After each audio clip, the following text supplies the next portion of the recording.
OECD에 의하면 우리나라 경제 규모가 올해까지 6년 동안 계속 잠재 규모에 미치지 못할 것이라는 전망입니다. OECD는 우리나라의 연도별 GDP 갭률은 그림에서 보는 바와 같이 2020년 마이너스 2.5%를 시작으로 계속 마이너스를 기록했고 2024년에도 마이너스 0.4%, 그리고 올해 2025년에는 마이너스 0.3%로 추산됐습니다. 2001년 이후 2019년까지는 한국 GDP 갭이 2년 연속 마이너스를 기록한 경우가 없었는데요. 2020년부터 전례 없는 음의 행진이 이어지고 있습니다. 우리나라 GDP 갭률이 성장 순환상 회복 국면에 진입하지 못하고 하강 국면에 있는 것으로 보이는데요. OECD는 이미 작년 5월 우리나라의 GDP 갭이 2020년부터 2025년까지 연속 마이너스를 기록할 것으로 예상했습니다. GDP 갭이 마이너스라는 것은 특정 해 실제 생산 수준, 즉 실질 GDP가 잠재 GDP에 미치지 못했다는 뜻입니다. 설상가상으로 우리나라 경제 전망도 좋지 않습니다. 잠재 성장률은 잠재 GDP 증가율을 말하는데요. 경제학에서 경제 성장 잠재력을 나타내는 매우 중요한 개념이죠.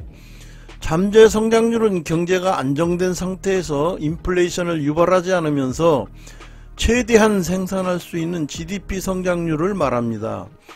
OECD가 추정한 2024년 우리나라 잠재 성장률은 2%입니다.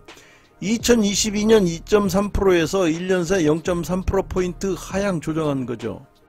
반면 G7 국가들의 잠재 성장률은 다시 상승 중입니다.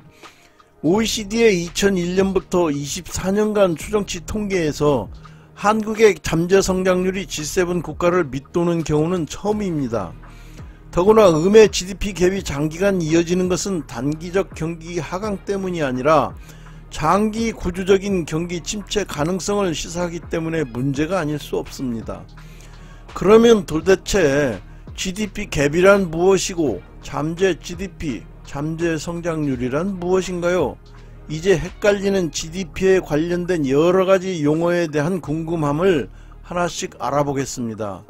경제 성장률은 실질 국내 총생산, 즉 GDP의 연간 증가율을 백분율로 나타낸 것인데요. 금년의 실질 GDP가 작년보다 얼마나 더 증가했는지 또는 감소했는지를 나타내는 지표예요. GDP의 증가율, 즉 경제성장률은 국가 경제의 경기 상황과 성장 잠재력을 직접적으로 나타내는 지표라고 할 수 있습니다. 국제통화기금 IMF가 우리나라 경제성장률 전망치를 낮췄습니다. 2024년 경제성장률을 2.2%, 올해 경제성장률을 2%로 전망했는데요. 내수 부진의 고령화에 대응하지 못한 결과라는 것입니다. 실제로 한국은행은 작년 11월 경제 전망에서 올해 GDP 성장률을 전기 대비 1.9%, 내년을 1.8%로 제시했습니다. 우리 경기가 살아나기 어렵다는 암울한 전망에 해당하는데요. 더구나 트럼프 2기 행정부 출범에 따른 불확실성이 리스크 요인이 되고 있어요. 트럼프는 보편 관세 도입을 공언한 상황인데요. 이로 인해 글로벌 무역 판도가 안개 속에 빠질 수 있다는 것입니다. 먼저 국내 총생산, 즉 GDP에 대해 알아보겠는데요. GDP는 말 그대로 일정 기간 동안 한 나라 국경 안에서 생산된 모든 생산물의 시장가치 합계를 말합니다. 일정 기간이지만 보통 1년을 말하는데요. 그래서 유량, 즉 플로우 개념입니다. 한 나라의 국경 안에서라 함은 외국인이 국내에서 생산된 것은 포함되고 내국인이 외국에서 생산한 것은 제외합니다. 그 다음 GDP 갭을 설명하겠습니다. GDP 갭은 아웃풋 갭이라고도 하는데요. 실질 GDP와 잠재 GDP 간의 차이를 뜻하고요. 경기 순환 사이클에서 현 경제 상황을 파악하기 위해 사용합니다. GDP 갭은 실제 GDP에서 잠재 GDP를 뺀 값입니다. 그 값이 음이냐 양이냐에 따라 디플레이션 갭 또는 인플레이션 갭으로 나뉩니다. 실제 GDP와 잠재 GDP를 설명하겠습니다. 실제 GDP, 즉 실질 GDP는 한 나라의 국경 안에서 실제로 생산된 모든 최종 생산물의 시장 가치를 말합니다. 다시 말해서 실제로 이루어진 국민소득이죠. 잠재 GDP는 한 나라에 존재하는 자본과 노동, 자원 등 생산 요소를 모두 동원하면서 추가적인 물가 상승을 유발하지 않고 달성할 수 있는 최대 생산 수준을 말합니다. 다시 말해 실업률이 자연 실업률에 도달했을 때의 산출량인데요. 따라서 잠재 GDP는 한 나라의 보존 자원과 기술 수준에 의해 결정됩니다.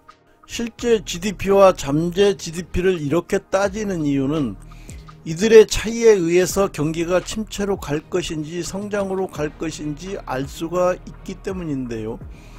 다시 말해 여기서 GDP 갭은 실제 GDP에서 잠재 GDP를 뺀 값입니다. GDP 갭이 마이너스일 경우는 경기가 침체되었다는 뜻이며 디플레이션 갭이라고 하는데요. 실업률이 상당히 높다는 의미입니다. 반대로 GDP 갭이 플러스일 경우는 경기가 과열됐다는 뜻이며 인플레이션 갭이라고 하죠. 먼저 디플레이션 갭을 이해하기 쉽게 그림으로 설명하겠습니다. 그림에서 보듯이 잠재 성장률이 하나의 컵이라면 보여지는 그림의 경우는 실업률이 아직 높아 실질 성장률이란 물이 아직은 컵을 다 채우지 못한 상태입니다. 그 차이가 디플레이션의 크기인데요.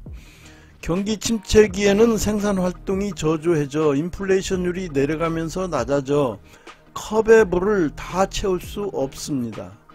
실제 GDP가 잠재 GDP에 비해 낮다면 이는 비록 물가는 안정돼 있을지 몰라도 경제는 침체로 갈 가능성이 높다는 얘기죠.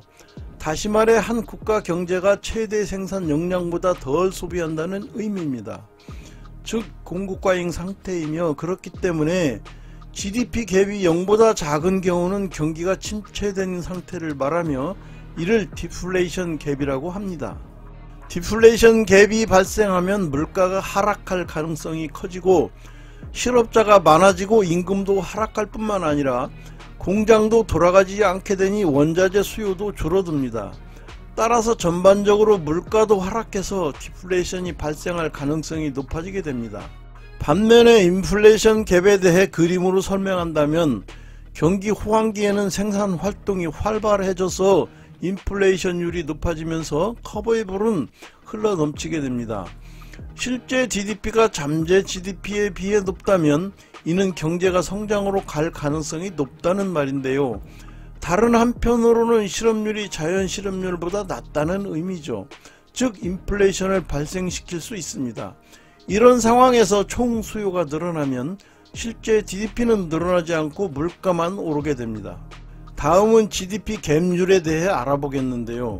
미국의 실질 GDP 성장률은 2024년 3분기에 연간 3.1%로 상당히 증가했습니다. 또한 미 경제 분석국에 따르면 2024년 3분기 GDP 갭률은 2.63%로 나타냈는데요.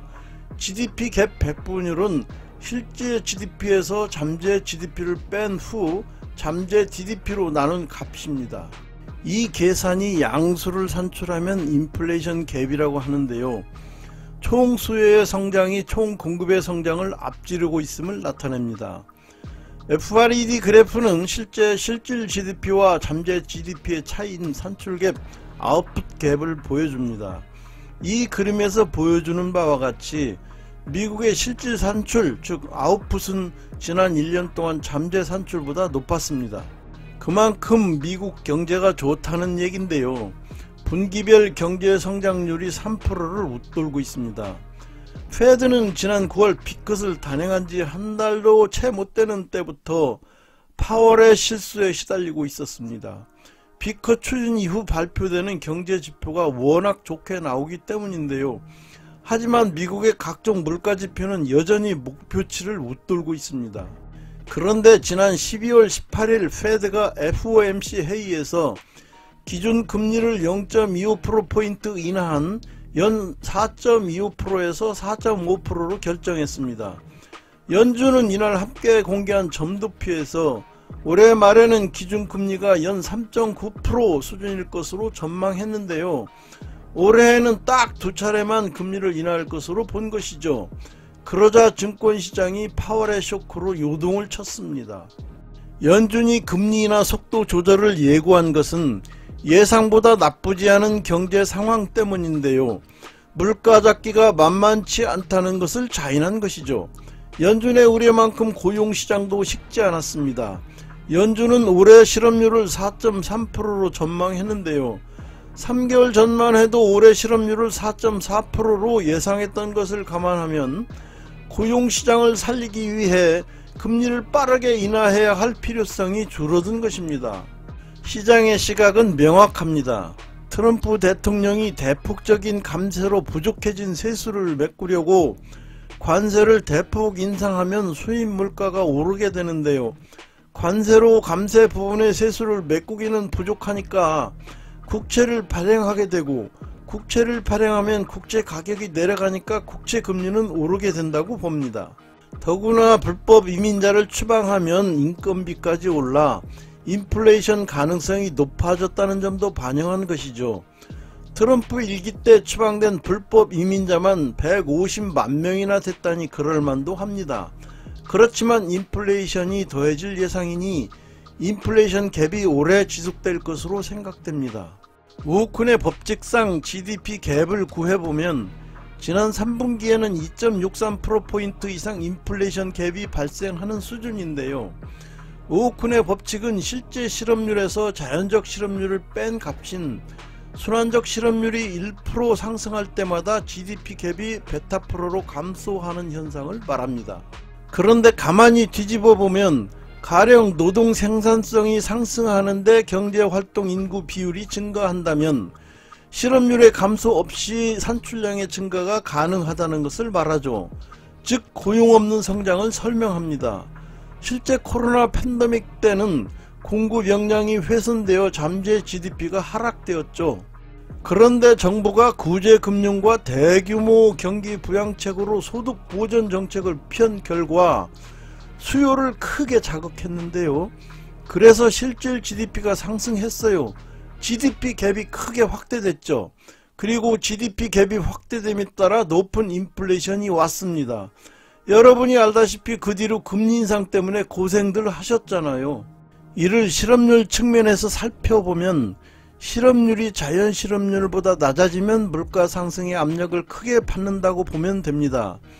미국의 실업률은 팬데믹 이후 급등세를 보이다 점차 회복되면서 2023년 이후에는 약 3% 후반에서 4% 초반을 유지하면서 안정적인 모습을 보이고 있습니다. 이는 완전 고용에 가까운 수준으로 해석되잖아요. 미국 경제가 비교적 안정적이라는 신호를 나타내는 것이에요.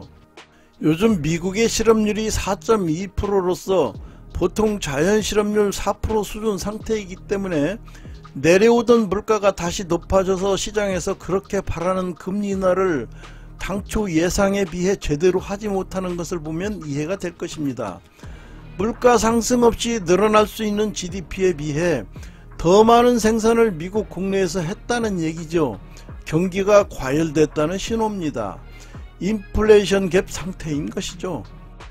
이상 우리나라 GDP 갭이 연속으로 마이너스를 기록하면서 헷갈리기 쉬운 GDP와 관련된 여러가지 용어에 대해 미국 경제를 예를 들어 살펴봤습니다. 내용이 마음에 드셨다면 구독과 좋아요 그리고 알람을 꼭 눌러주세요. 다음엔 더욱 좋은 내용으로 돌아오겠습니다. 감사합니다.